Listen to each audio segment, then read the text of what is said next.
koyacaktım. Bütçe de aynen eski şeyi kabul etti.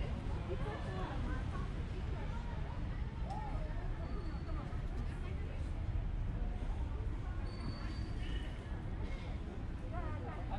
Thank you, Madam Speaker. I rise in support of my bill, 1380, the Big Cat Public Safety Act, and I'm grateful to the bipartisan support it has received. I also want to thank my staffer Max, who works so hard on this measure.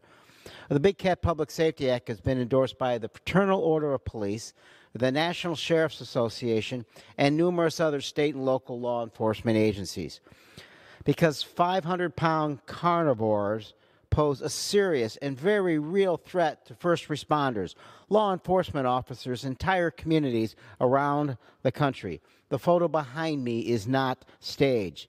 This bill is also endorsed by the Humane Society of the United States and countless other animal welfare organizations, because lions and tigers do not belong in urban apartments or in cages in suburban backyards, and because private citizens simply do not have the resources to care for dangerous animals that are meant to roam over hundreds of square miles.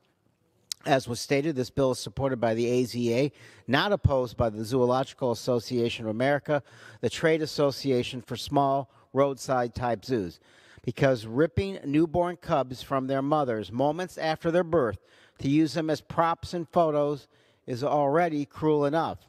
But then, once they're too big to be safely held, brutally killing them is just wrong.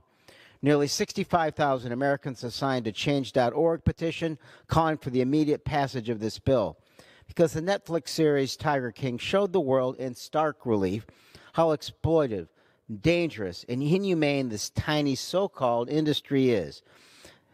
This bill should be served by every American, because right now taxpayers shoulder the cost of monitoring and regulating private owners, and when big cats are rescued from horrific conditions or simply abandoned by overwhelmed owners, they pay for the care and feeding of these cats. I want to thank the many Republican members of Congress who support this bill, which is co-sponsored by more than half the House. I urge every member to stand with law enforcement community and stand up for those who need our help but cannot ask for that. Please vote for this bill. I yield back.